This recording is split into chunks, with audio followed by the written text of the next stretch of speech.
Hello everyone.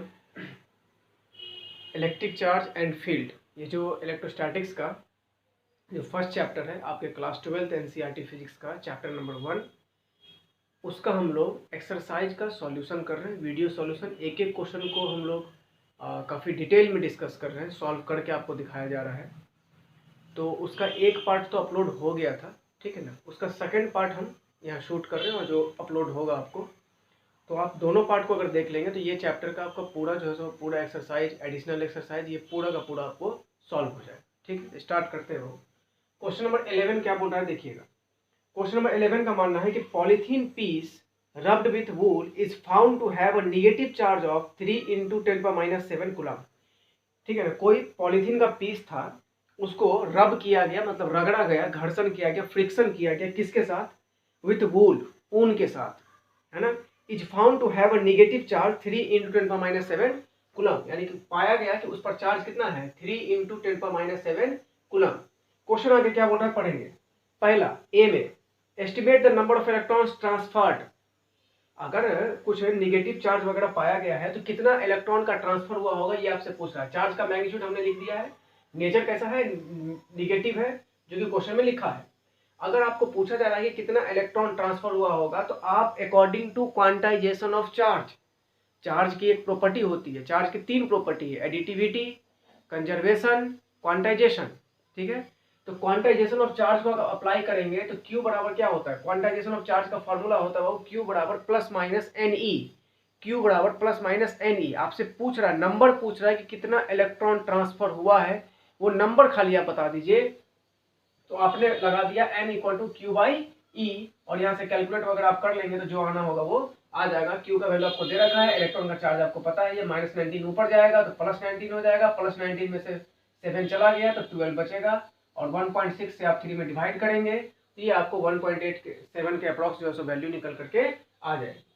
और हम जान रहे हैं कि polythene has negative charge, so electrons are transfer from wool to polythene on rubbing. अगर पॉलीथीन पर नेगेटिव चार्ज है, इसका मतलब है कि पॉलीथीन इलेक्ट्रॉन को एक्सेप्ट किया होगा, और जो वूल है वो इलेक्ट्रॉन को रिलीज किया होगा। ठीक है ना, इसलिए पॉलीथीन पर बोल रहे हैं कि नेगेटिव चार्ज है तो वो इलेक्ट्रॉन को एक्सेप्ट किया है। ठीक है, इलेक्ट्रॉन का ट्रांसफर हुआ है वूल से पॉलीथीन की तरफ, उसी का बी पार्ट है। ठीक है, बी में क्या बोल रहा है, is there transfer of mass from wool to polythene. बिल्कुल, अगर मान लीजिए इलेक्ट्रॉन का ट्रांसफर हो रहा है तो क्या इलेक्ट्रॉन के पास मास नहीं है?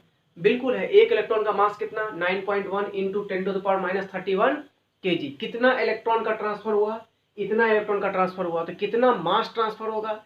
एक इलेक्ट्रॉन का मास हमें पता है बाबू, तो आप इस नंबर ऑफ इलेक्ट्रॉन में एक इलेक्ट्रॉन के मास से मल्टीप्लाई कर देंगे तो आपको पता चल जाएगा कि कितना मास ट्रांसफर हुआ है। ठीक है, अच्छी बात। चलिए क्वेश्चन नंबर 12 की तरफ बढ़ते हैं। क्या बोलता है क्वेश्चन नंबर 12? इसमें बोल रहा है कि 2 insulated charge copper spheres A and B have their centres, है ना, separated by a distance of 50 centimetre. दो इंसुलेटेड चार्ज स्फीयर्स हैं, दोनों का जो है वो have their centres separated by a distance of 50 centimetre. मतलब दोनों स्फीयर, दो कॉपर स्फीयर्स हैं, इंसुलेटेड कॉपर स्फीयर्स। क्लियर? एक स्फीयर को A बोला जा रहा है, दूसरे स्फीयर को B बोला जा रहा है, और दोनों स्फीयर का जो बीच का गैप है वो 50 सेंटीमीटर दे रखा है बाबू, यानी कि R की वैल्यू दे दी आपको 50 सेंटीमीटर। अच्छी बात है। फिर बोला what is the mutual force of electrostatic repulsion. What is the mutual force of electrostatic repulsion. Electrostatic repulsion लिखा है, इसका मतलब साफ है कि दोनों के पास या तो पॉजिटिव होगा या दोनों के पास ही निगेटिव होगा। ठीक, चलिए। On if charge on each is 6.5 × 10⁻⁷ coulomb. दोनों बॉडी पर, चार्ज A पर और चार्ज B पे, दोनों पे चार्ज कितना है? 6.5 × 10⁻⁷ कूलम है। डिस्टेंस आपको पता चल ही गया, 50 सेंटीमीटर, उसको मीटर में कन्वर्ट कर लेंगे तो 0.5 मीटर आ जाएगा। फोर्स आपको दोनों के बीच का बोल रहा है निकालने के लिए, कितना फोर्स लगेगा, जब कैलकुलेट करोगे तो ये इतना निकल करके आ जाएगा। वहां से कैलकुलेट करना, 1.5 × 10⁻⁷ समथिंग कुछ आंसर आएगा इस तरीके से। ठीक है, या -12 जो भी आवे, कैलकुलेशन करिएगा, आ जाएगा। फिर आपको बोल रहा है कि अगर the radii of A and B are negligible as compared to the distance of separation. मतलब ये बोल रहा है कि दोनों जो स्फीयर है ना, ये दोनों स्फीयर इतने छोटे हैं कि दोनों के बीच का जो गैप है वो दोनों के रेडियस के तुलना में, दोनों का जो रेडियस है इसके तुलना में ये बीच का गैप बहुत ज्यादा है। या बोल सकते हैं कि दोनों का रेडियस बहुत छोटा है comparative to this distance between both spheres. इन दोनों स्फीयर के बीच का जो गैप है इसके तुलना में दोनों का रेडियस बहुत ही छोटा है, ठीक है। फिर बोला कि बी में what is the force of repulsion if each sphere is charge double the ever amount. अगर हम लोग जो स्फीयर पे चार्ज है क्यू ए और क्यू बी उस दोनों को अगर हम डबल कर दें, ठीक है, तो 2 क्यू ए 2 क्यू बी कर दिए, एंड दोनों के बीच का जो डिस्टेंस है उसको अगर हाफ कर दे तो फोर्स, नया फोर्स क्या होगा। डिस्टेंस को हाफ करोगे बाबू तो r/2 का होल स्क्वायर हो जाएगा। ये r/2 का होल स्क्वायर यानी कि r²/4, 4 कहाँ चला जाएगा ऊपर, और पहले से ऊपर 2 × 2 4 है, 4 × 4 कितना हो जाएगा 16, तो नया फोर्स हो जाएगा 16 × F, यानी कि जो नया वाला फोर्स है वो पुराने फोर्स का 16 टाइम्स जो है सो आपको हो जाएगा, ठीक है। पुराना वाला फोर्स आप निकाल लेंगे और पुराना फोर्स जो आप निकालेंगे जब उसको कैलकुलेशन करोगे तो कैलकुलेशन करने के बाद जो है सो आपको आराम से उसकी वैल्यू निकल के आ जाएगी। कैलकुलेट करना जो भी वैल्यू आवे, अगर कैलकुलेट करते भी हो तो यहाँ से कितना आ जाएगा -14, ये 9 चला गया तो -5, फिर यहाँ एक डेसिमल है ना, यहाँ भी ऊपर भी डेसिमल है तो 2 डेसिमल वहाँ से हटेगा, हमको लगता है 1.5 × 10⁻² के समथिंग आएगा, ठीक है। आप कैलकुलेट करके देखिएगा। एक जो क्वेश्चन नंबर 14 है, 13 बिल्कुल सिमिलर है 12 का एग्जैक्ट सिमिलर प्रॉब्लम है 13। क्वेश्चन नंबर 14 जो उसको आप देखिए यहाँ पर, ये एनसीईआरटी में जो दे रखा है क्वेश्चन नंबर 14, आप ध्यान से देखेंगे इस 14 नंबर क्वेश्चन को। ये जो क्वेश्चन नंबर 14 है इसमें आप देखिए 2 प्लेट है बाबू। क्वेश्चन नंबर 14 को आप ध्यान से देखिए तो क्वेश्चन नंबर 14 में आपको दिख रहा होगा कि 2 प्लेट है ना, 2 प्लेट है, ऊपर वाला प्लेट पॉजिटिव, नीचे वाला प्लेट निगेटिव है, ठीक है। 3 चार्ज पार्टिकल इधर से आ रहे हैं और ये जो 3 चार्ज पार्टिकल है उसमें 2 पार्टिकल कहाँ चला गया, 2 पार्टिकल ऊपर की तरफ, तीसरा पार्टिकल नीचे की तरफ। तो जो पार्टिकल ऊपर की तरफ गया है इसका ऊपर प्लेट कैसा है पॉजिटिव, अगर पार्टिकल ऊपर की तरफ गया मतलब फोर्स ऑफ अट्रैक्शन लगाया होगा ये प्लेट, और अगर ये प्लेट फोर्स ऑफ अट्रैक्शन लगाया होगा तो निश्चित रूप से ये नीचे वाला plate negative plate force of repulsion लगाया होगा।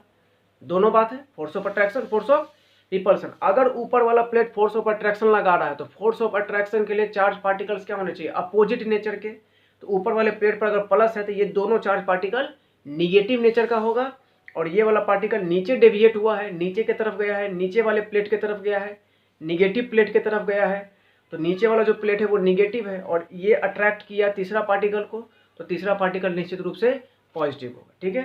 तो ऊपर के 2 पार्टिकल पॉजिटिव और नीचे वाला जो पार्टिकल है वो निगेटिव होगा। क्लियर है, आप इसको छाप लीजिए, नोट कीजिए, हम बोर्ड साफ करते हैं, फिर नेक्स्ट क्वेश्चन देखते हैं। चलिए अब यहाँ देखिएगा क्वेश्चन नंबर 13 जो है वो क्या बोल रहा है। 13 नंबर बिल्कुल एग्जैक्टली 12 के जैसा ही है, इनफैक्ट लिख के भी दिया है आपको क्वेश्चन नंबर 1.13। इसमें बोल भी रहा है कि इसमें जो डाटा लेना है वो 12 से ही लेना है, ठीक है। क्वेश्चन क्या बोल रहा है देखना बाबू।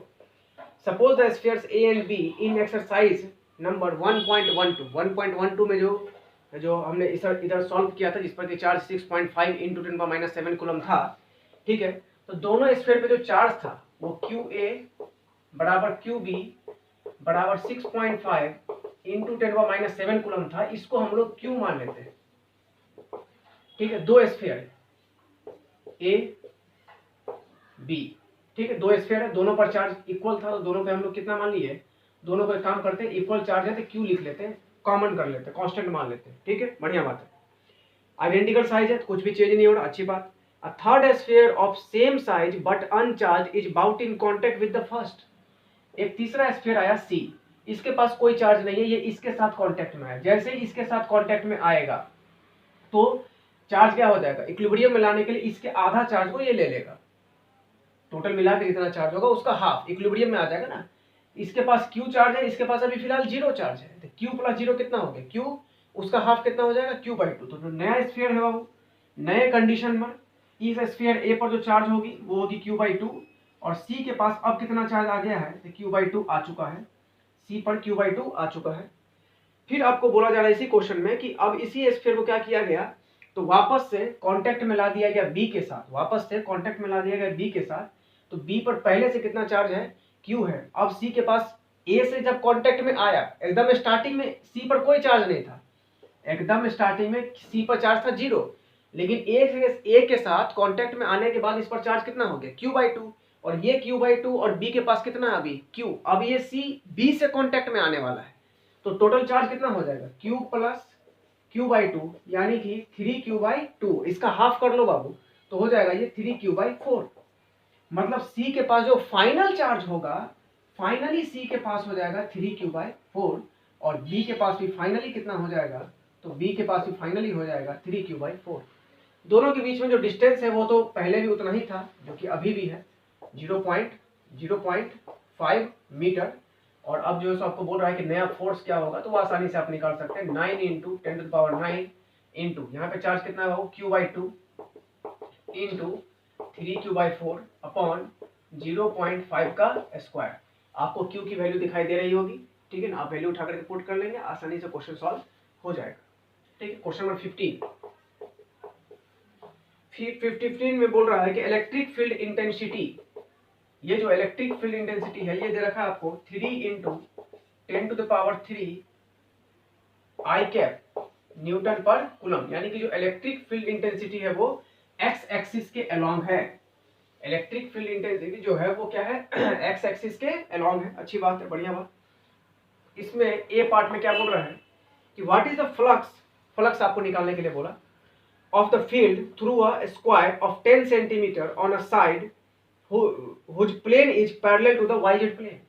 एक स्क्वायर के कारण आपसे बोला जा रहा है कि आप स्क्वायर के कारण, ये कोई स्क्वायर है जिसका कि साइड लेंथ कितना है 10 सेंटीमीटर और ये yz प्लेन में।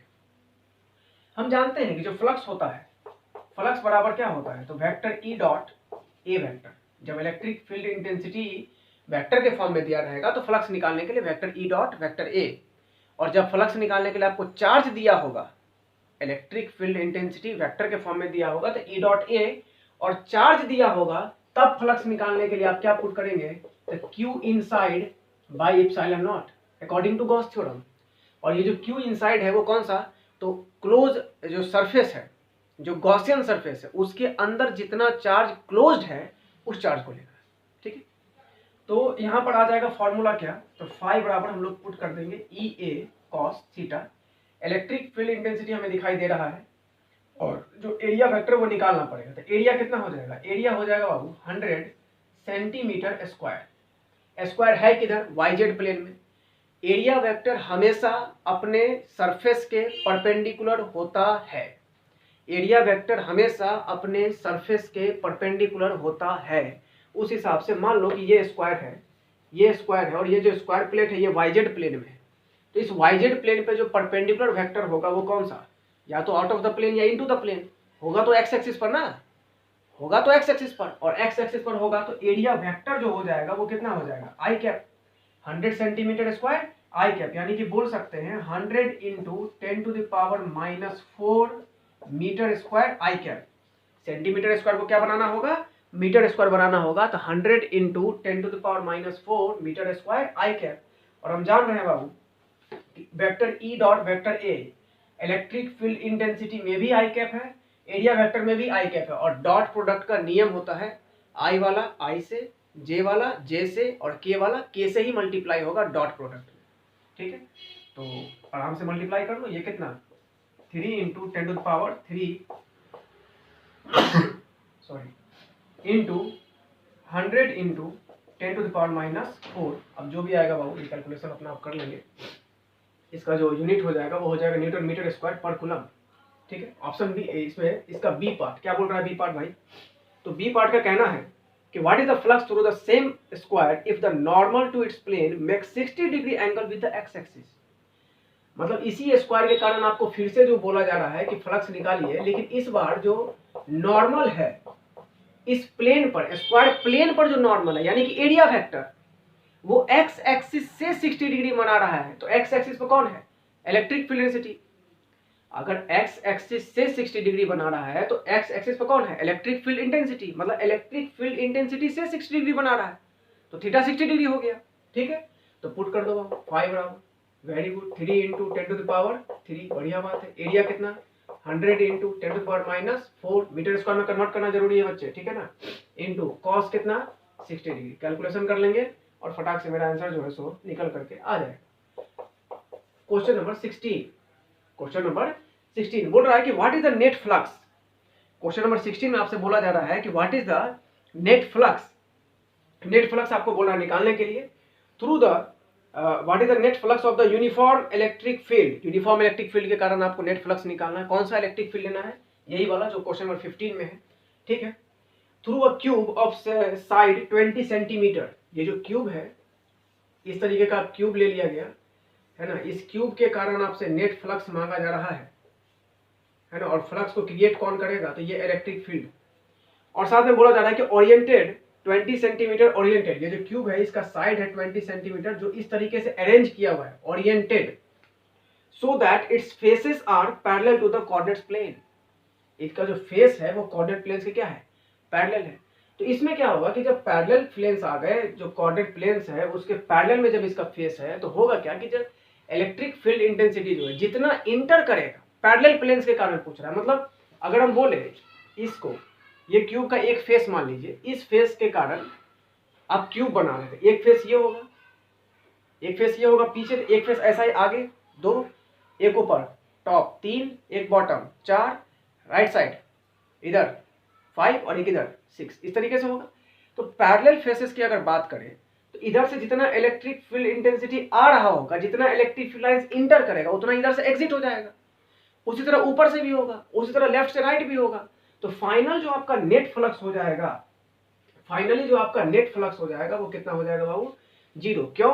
क्योंकि कोई भी इलेक्ट्रिक फील्ड लाइंस बचा ही नहीं, जितना इलेक्ट्रिक फील्ड लाइंस आया वो सारा का सारा क्या हो गया, चला गया। ठीक है, चलिए तो क्वेश्चन नंबर 16 तक हो गया आपका। इससे पहले जो और भी क्वेश्चंस हैं, जो आपको क्वेश्चन नंबर 11 से पहले इस वीडियो में जो है वो इससे पहले पार्ट वाले वीडियो में करा दिया गया है, उसका लिंक हम डिस्क्रिप्शन में दे देंगे, तो आप उसको भी देख सकते हैं। ठीक है, अच्छा क्वेश्चन नंबर 26 देखना। क्वेश्चन नंबर 26 जो है, ये क्वेश्चन आपको इलेक्ट्रिक फील्ड लाइंस के प्रॉपर्टी के बेस पर है। ठीक है, और इलेक्ट्रिक फील्ड लाइंस का प्रॉपर्टी क्या होता है, सुन लीजिए कुछ। इलेक्ट्रिक फील्ड लाइंस की पहली प्रॉपर्टी कि electric field lines positive charge से इनिशिएट होगा और निगेटिव चार्ज पर टर्मिनेट होगा। ठीक है, दूसरा, electric field lines conductor body को कभी भी क्रॉस नहीं करता है। ठीक है, तीसरा, electric field lines conductor body पे हमेशा परपेंडिकुलर होता है। चौथा, इलेक्ट्रिक फील्ड लाइंस कभी भी एक दूसरे को कट नहीं करेगा। पांचवा, इलेक्ट्रिक फील्ड लाइंस कभी भी क्लोज लूप का फॉर्मेशन नहीं करेगा। ठीक है, अब यही 5 प्रॉपर्टी इसमें अप्लाई होगी, हम आपको दिखाते हैं। चलिए क्वेश्चन नंबर 26 का ए पार्ट देखना बाबू ध्यान से। क्वेश्चन नंबर 26 का ए पार्ट देखिएगा, ये रहा पार्ट ए। क्वेश्चन नंबर 26 का पार्ट ए, ये वाला, ये पार्ट ए है। इसमें क्या हो रहा है कि ये कंडक्टर बॉडी है। ये कैसा बॉडी है, कंडक्टर, और कंडक्टर बॉडी पे चारों तरफ हर एक पॉइंट पे पॉजिटिव चार्ज है। तो पॉजिटिव चार्ज तो इलेक्ट्रिक फील्ड लाइंस निकलेगा, पॉजिटिव चार्ज है तो इलेक्ट्रिक फील्ड लाइंस क्या होगा, निकलेगा। इलेक्ट्रिक फील्ड लाइंस इनिशिएट तो होगा, अच्छी बात है, सारा इलेक्ट्रिक फील्ड लाइंस निकल भी रहा है, ये कंडीशन तो सेटिस्फाई हो गया।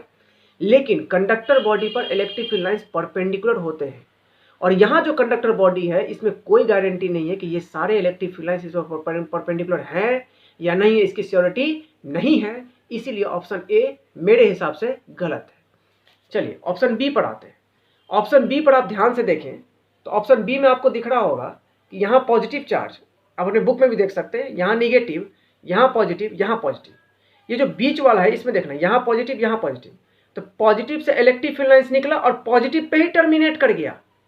इसमें यहाँ पॉजिटिव से इलेक्ट्रिक फील्ड लाइंस निकला और यहाँ पॉजिटिव पे ही टर्मिनेट कर गया, तो ये गड़बड़ है। ठीक है, ये गलत हो जाएगा। यहाँ देखो, यहाँ पॉजिटिव, यहाँ भी पॉजिटिव, दोनों से इलेक्ट्रिक फील्ड लाइंस निकल रहा है, कहीं पर टच नहीं कर रहा है, कहीं पे कट नहीं कर रहा है, तो सी वाला ऑप्शन सही है। अब आते हैं डी पर। डी ऑप्शन में देखना ध्यान से, आप डी ऑप्शन को ध्यान से देखिएगा। तो डी ऑप्शन में देखिए, है ना, डी ऑप्शन में यहाँ पर इलेक्ट्रिक फील्ड लाइंस एक दूसरे को कट कर दिया, तो ये गलत हो गया, ऐसा नहीं होना चाहिए, प्रॉपर्टी को सेटिस्फाई नहीं कर रहा। यहाँ पे क्लोज लूप का फॉर्मेशन कर दे रहा है बीच में, ये भी प्रॉपर्टी को सेटिस्फाई नहीं करेगा, तो ये भी क्या हो गया, गड़बड़ हो गया। ठीक है, चलिए अब अगला क्वेश्चन देखते हैं। चलिए क्वेश्चन नंबर 17 क्या बोल रहा है, देखिए बाबू, बोल रहा है कि careful measurement of the electric field at the surface of the black box indicates. काफी केयरफुल मेजरमेंट किया गया इलेक्ट्रिक फील्ड का किसी ब्लैक बॉक्स के सरफेस पर, वो इंडिकेट कर रहा है। क्या इंडिकेट कर रहा है सो देखेंगे, जो मेजरमेंट है वो क्या इंडिकेट कर रहा है, that the net outward flux through the surface of the box is. Flux की वैल्यू आपको दे दी गई कि उस ब्लैक बॉक्स से जो आउटवर्ड फ्लक्स जितना आ रहा है, जो फ्लक्स बाहर आ रहा है, वो है 8 × 10³ न्यूटन पर metre square, newton metre square पर कूलम। ठीक है, question number A part, what is the net charge inside the box.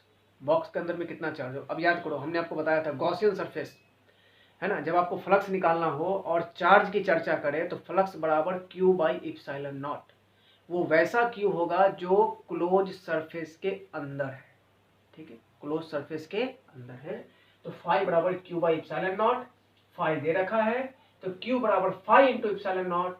Epsilon naught की वैल्यू यानी कि परमिटिविटी कांस्टेंट जो वो वैक्यूम में निकालना है, तो ये वैल्यू अगर आप पुट करेंगे तो ये इस तरह से आपको कैलकुलेशन करके वैल्यू निकाल के ले आना। मैंने कैलकुलेट करके देखा है, मैं सॉल्व करके कुछ क्वेश्चंस को इसलिए आपको डायरेक्ट दिखा देता हूँ वीडियो प्ले करके, क्योंकि अगर इस पर मैं पढ़ूँ फिर क्वेश्चन को सॉल्व करूँ तो वीडियो जो MB होता है GB वो मतलब बहुत ज़्यादा चला जाता है, क्योंकि वीडियो क्वालिटी मैं कोशिश करता हूँ काफ़ी अच्छी रहे, आपको अच्छा से दिखाई दे, ठीक है ना भाव, इसीलिए।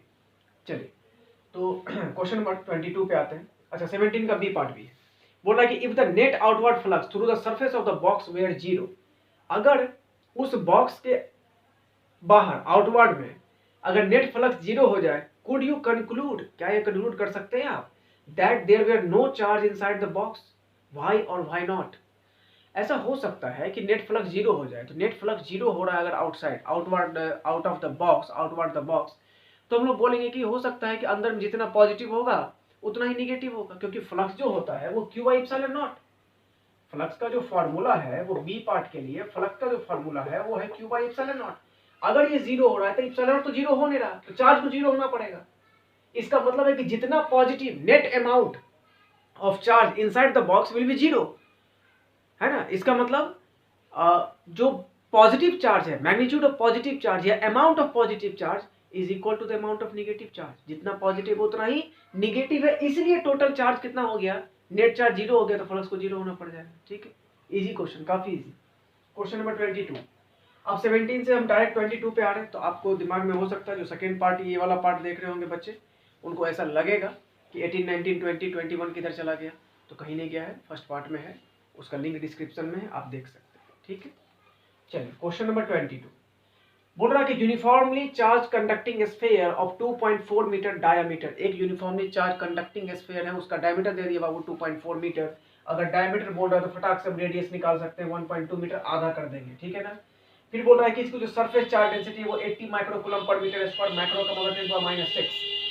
क्वेश्चन में बोला जा रहा है कि चार्ज बताइए और फ्लक्स बताइए, तो सिग्मा सरफेस चार्ज डेंसिटी दिया। सरफेस चार्ज डेंसिटी क्या होती है, तो सरफेस चार्ज डेंसिटी होती है charge per unit area, charge per unit area. तो चार्ज Q पर यूनिट का मतलब बट्टा, एरिया का मतलब A, Q बट्टा 4πr स्क्वायर, तो Q बराबर sigma into 4πr square. Sigma वहां दे रखा है 4πr, रेडियस निकाल रखे थे 1.2 इंटू 1.2 कैलकुलेट करके आ गई वैल्यू। जब चार्ज पता चल गया, फ्लक्स निकालना बच्चों का खेल है, फाई बराबर Q by epsilon not, value put करेंगे फटाक से आंसर, ठीक है। क्वेश्चन नंबर 24 को करने से पहले आप कुछ बातें सुन लीजिए। कोई भी जो चार्ज शीट होता है बाबू, है ना, कोई भी जो चार्ज शीट होती है, उस चार्ज शीट के कारण अगर आपको इलेक्ट्रिक फील्ड इंटेंसिटी निकालनी होती है, कोई लॉन्ग चार्ज शीट या कोई चार्ज प्लेन है ना, तो जो फ्लक्स है उसके कारण जो इलेक्ट्रिक फील्ड इंटेंसिटी होती है ना, कोई लॉन्ग चार्ज शीट उसके कारण जो इलेक्ट्रिक फील्ड इंटेंसिटी होती है उसका फॉर्मूला होता है sigma by 2 epsilon not. Long charge sheet के कारण जो इलेक्ट्रिक फील्ड इंटेंसिटी होती है उसका फॉर्मूला होता है sigma by 2 epsilon not. It is independent of distance of point, it is independent of distance of point, यानी कि ये इलेक्ट्रिक फील्ड इंटेंसिटी उस पॉइंट पे बिल्कुल भी डिपेंड नहीं करती है जिस पॉइंट पर हमने इस इनफाइनाइट चार्ज शीट के कारण एक इलेक्ट्रिक फील्ड इंटेंसिटी निकाली है। कहने का मतलब मेरा कुछ ऐसा है, मान लीजिए कोई चार्ज शीट है या ऐसा ही कोई चार्ज शीट ले लीजिए आप, और इसके कारण ये कोई पॉइंट है P, है ना, ये कोई पॉइंट है P, आपको बोला जा रहा है कि इस पॉइंट पर इलेक्ट्रिक फील्ड इंटेंसिटी निकालो, जबकि इस शीट की सरफेस चार्ज डेंसिटी सिग्मा है, सरफेस चार्ज डेंसिटी सिग्मा है, मतलब चार्ज पूरी तरह से सरफेस में फैला हुआ है, 2 डायमेंशनल बॉडी है ये, और ये इनफाइनाइट डिस्क है, इनफाइनाइट शीट है, इनफाइनाइट प्लेन है, तो इलेक्ट्रिक फील्ड इंटेंसिटी होता है सिग्मा बाई 2 एप्सिलॉन नॉट, यानी कि इस चार्ज शीट के सेंटर से जो इस पॉइंट का डिस्टेंस है स्मॉल r, इस पे बिल्कुल भी डिपेंड नहीं करेगा, यानी कि E is directly proportional to r to the power 0। ये क्वेश्चन नीट एम सब जगह आया, कोई बात नहीं। ऑप्शन क्वेश्चन नंबर A है ना, क्वेश्चन नंबर जो है इसका 24 का जो A पार्ट है, 24 के A पार्ट में बोल रहा है, आपको ध्यान से देखिएगा, in the outer region of the first plate के आउटर रीजन पे, यहाँ 2 प्लेट है बाबू, ये रहा 2 प्लेट, आउटर रीजन की बात करें तो यहाँ पर कोई, ये रहा फर्स्ट प्लेट, ये रही सेकेंड प्लेट, ठीक है। अगर इस पॉइंट पर हम बात करें तो इसके कारण ये पॉजिटिव प्लेट है, ये निगेटिव प्लेट है, इस पे सरफेस चार्ज डेंसिटी पॉजिटिव, उस पे सरफेस चार्ज डेंसिटी निगेटिव। तो जिस पॉइंट पर आपको निकालना है इलेक्ट्रिक फील्ड इंटेंसिटी, वो पॉइंट फर्स्ट प्लेट के आउट ऑफ द प्लेट है, आउटर प्लेट इधर है, ठीक है। यहाँ लोगे तो फिर अंदर चला जाएगा, आउटर है। तो इस पॉइंट पर अगर इलेक्ट्रिक फील्ड इंटेंसिटी निकालना है, तो जिस पॉइंट पर इलेक्ट्रिक फील्ड इंटेंसिटी निकालनी होती है, सबसे पहले वहां पर +1 कूलम चार्ज रख दीजिए। तो सबसे पहले यहाँ +1 कूलम चार्ज रख दिए। ये चार्ज शीट पॉजिटिव है तो ये रिपल्सन लगाएगा EA, ये निगेटिव है तो ये अट्रैक्शन लगाएगा EB, और दोनों का मैग्नीट्यूड तो σ/2 एप्सिलॉन नॉट ही होगा। तो फर्स्ट केस में जो नेट हो जाएगा वो σ/2 epsilon naught minus σ/2 epsilon naught electric field intensity vector quantity, दो vector anti parallel same magnitude कट पीट के 0, ठीक है। चलिए, हाँ जी, सी पार्ट में बिटवीन द प्लेट्स, अगर बिटवीन द प्लेट्स की बात करते हैं बाबू, यहाँ पर +1 कूलम चार्ज सबसे पहले रख दो। ये जो पॉजिटिव प्लेट है वो रिपल्सन लगाएगा इस डायरेक्शन में EA, ये निगेटिव प्लेट अट्रैक्शन लगाएगा वो भी उसी डायरेक्शन में EB, क्योंकि दोनों उधर जाएगा। तो जो उस कंडीशन में जो सी पार्ट है इसका, है ना, बिटवीन द प्लेट्स की अगर बात करें, फर्स्ट पार्ट ये थर्ड पार्ट है सी पार्ट, तो इस कंडीशन में दोनों ऐड हो जाएगा। तो σ/2 एप्सिलॉन दो बार, तो 2 σ/2 एप्सिलॉन नॉट, यानी कि σ/एप्सिलॉन नॉट, ठीक है। और जो बी पार्ट है वो खुद से कर लेना, बोल रहा है कि बी में in outer region of the second plate, और सेकंड प्लेट का आउटर रीजन यहाँ चला जाएगा। जब ये पॉइंट यहाँ आ जाएगा मेरे बच्चे यहाँ पर, तो ये क्या करेगा, ए वाला पॉजिटिव है ये, तो पॉजिटिव लगाएगा, रिपल्सन इस डायरेक्शन में, ये निगेटिव है, ये अट्रैक्शन लगाएगा इस डायरेक्शन में, तो दोनों वापस से कट पीट के 0 हो जाएगा, जैसा कि फर्स्ट में हो रहा था। क्लियर। तो इस तरीके से आपका ये 24 भी खत्म हो गया। चलिए अब नेक्स्ट क्वेश्चन देखते हैं। चलिए बाबू, ये जो क्वेश्चन नंबर 33 देखते हैं, दो अच्छे क्वेश्चन हैं 33 और 34। इनफैक्ट ये मतलब जहाँ भी आप ऑनलाइन या ऑफलाइन कहीं भी पढ़े होंगे तो ये सब क्वेश्चन आपको जरूर कराए गए होंगे, ठीक है। खैर मैं भी कर दे रहा हूँ। बोल रहा है particle of mass m and charge -q, है ना, charge -q enters the region between the two charge plates initially moving along x axis with a speed vx, ठीक है, अच्छी बात है। The length of plate is L and an uniform electric field E is maintained between the plates so that the vertical deflection of the plate, आप underline कर लेंगे जब आप क्वेश्चन सॉल्व करेंगे, तो एनसीईआरटी में इस बात को अंडरलाइन कर लेंगे, वर्टिकल डिफ्लेक्शन, ठीक है, of the plate at the far edge of the plate is this QEL² / 2mvx², ठीक है, अच्छी बात है। दो प्लेट बोला वो, एक ये प्लेट और एक ये प्लेट। क्वेश्चन में कहीं भी इस बात का चर्चा नहीं कर रहा है कि जो प्लेट्स है वो कैसा है, पॉजिटिव है कि नेगेटिव है, लेकिन एक बात का चर्चा किया, वर्टिकल डिफ्लेक्शन। अगर इस -q चार्ज को हमने फेंका और ये धीरे धीरे धीरे धीरे ये चार्ज अंदर आते आते आते आते आते आते इस तरीके से डिफ्लेक्ट होने लगा अपने पाथ से, इसका मतलब इस निगेटिव चार्ज को ऊपर की तरफ कोई फोर्स ऑफ अट्रैक्शन दे रहा है, या बोल सकते हैं इस निगेटिव चार्ज पर कोई नीचे से फोर्स ऑफ रिपल्सन दे रहा है। अगर निगेटिव चार्ज को नीचे से फोर्स ऑफ रिपल्सन मिल रहा है तो इसका मतलब नीचे सेम नेचर का चार्ज होगा, यानी कि माइनस होगा, और ऊपर क्या होगा, प्लस होगा, ठीक है। ये काम इधर भी तुम करते, ऊपर माइनस प्लस लेते तो भी ये चलेगा, ऐसा कोई खासा बहुत बड़ा भूचाल नहीं आ जाएगा, लेकिन हाँ कंफर्टेबल होता है, ऊपर प्लस लेना नीचे माइनस लेना, इसलिए ले लिया गया। इनिशियल वेलोसिटी वाई डायरेक्शन में कुछ भी नहीं है, क्योंकि वाई डायरेक्शन में कितना स्पीड दिया है, एक्स डायरेक्शन में स्पीड कितना देगा, vx। चार्ज पार्टिकल पर शुरुआत में स्टार्टिंग में एक्स डायरेक्शन में स्पीड है, वाई डायरेक्शन में कोई स्पीड बिल्कुल नहीं है, ठीक है, इसलिए इनिशियल वेलोसिटी 0 है। अगर हम इस चार्ज पार्टिकल का एक्सटेंशन निकालें, चार्ज पार्टिकल पर चार्ज कितना है, q, मास कितना, m, तो इलेक्ट्रिक फील्ड के कारण जो फोर्स लगेगा वो q × E, और न्यूटन सर के हिसाब से जो फोर्स लगेगा वो मास × एक्सलेशन, ठीक है, क्योंकि धीरे धीरे धीरे ये y डायरेक्शन में डिफ्लेक्ट हो रहा है। शुरुआत में तो y में वेलोसिटी थी नहीं, बाद में y में वेलोसिटी आनी शुरू हो गई, है ना, इसका मतलब है कि कहीं ना कहीं एक्सलेशन आया है। जब तक कोई भी बॉडी एक्सलेट नहीं होगी तो वेलोसिटी चेंज होगा नहीं ना, अच्छी बात है। तो एक्सलेशन कितना आ गया, QE/m।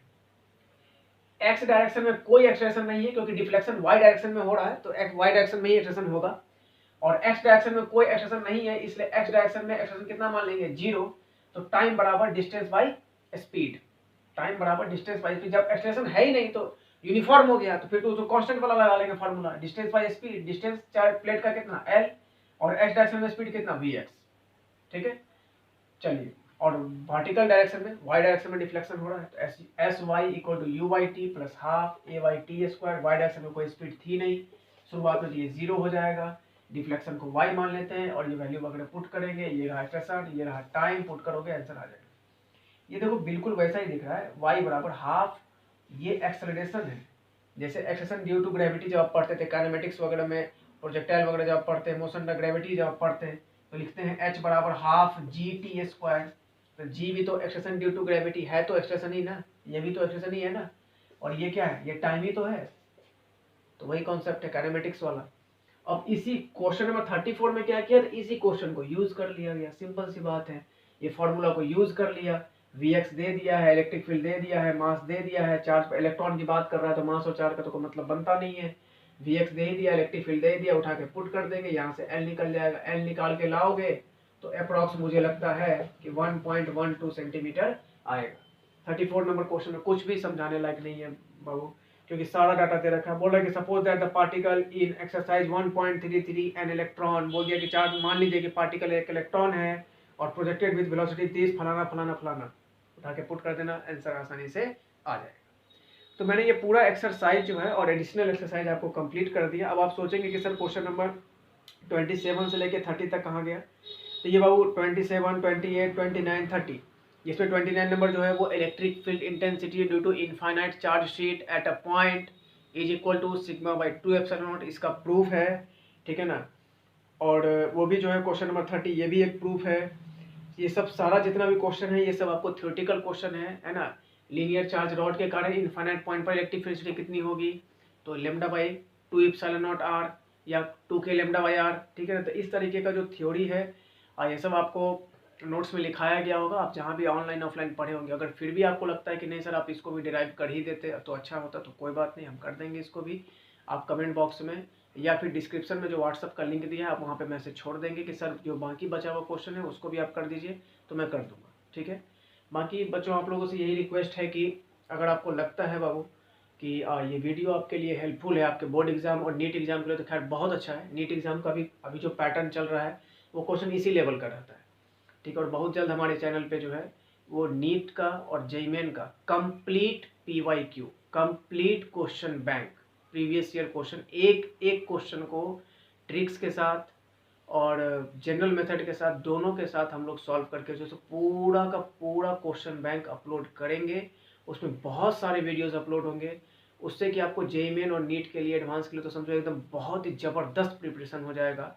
क्वेश्चन बैंक बहुत सारे बच्चे नहीं करते हैं और आपको पता ही होगा कि बहुत सारा क्वेश्चन बैंक से रिपीट होता है, ठीक है। खैर, अगर आपको ये वीडियोस लगते हैं कि आपको हेल्प कर रहे हैं तो आपसे रिक्वेस्ट बस इतना ही है कि आप इन वीडियोस को अपने दोस्तों तक भी शेयर करें ताकि उनको भी फ़ायदा मिले। और NCERT तो आप जानते हैं कि बोर्ड एग्ज़ाम के लिए बहुत ज़्यादा इंपॉर्टेंट होती है, ठीक है। बाकी इससे पहले के जो वीडियोज़ हैं NCERT का जो प्लेलिस्ट है उसमें धीरे धीरे 12th का टोटल वीडियो जो है सो अपलोड होगा और काफ़ी वीडियोज़ हुआ भी है, बहुत सारे चैप्टर्स का किया भी गया है। तो आप लोग उसको अच्छे से देखें और पसंद आता तो अपने दोस्तों तक शेयर करें, ठीक है। मिलते हैं नेक्स्ट वीडियो में। जो इलेक्ट्रिक करंट है उसका भी एक पार्ट अपलोडेड है नेक्स्ट पार्ट को लेकर के।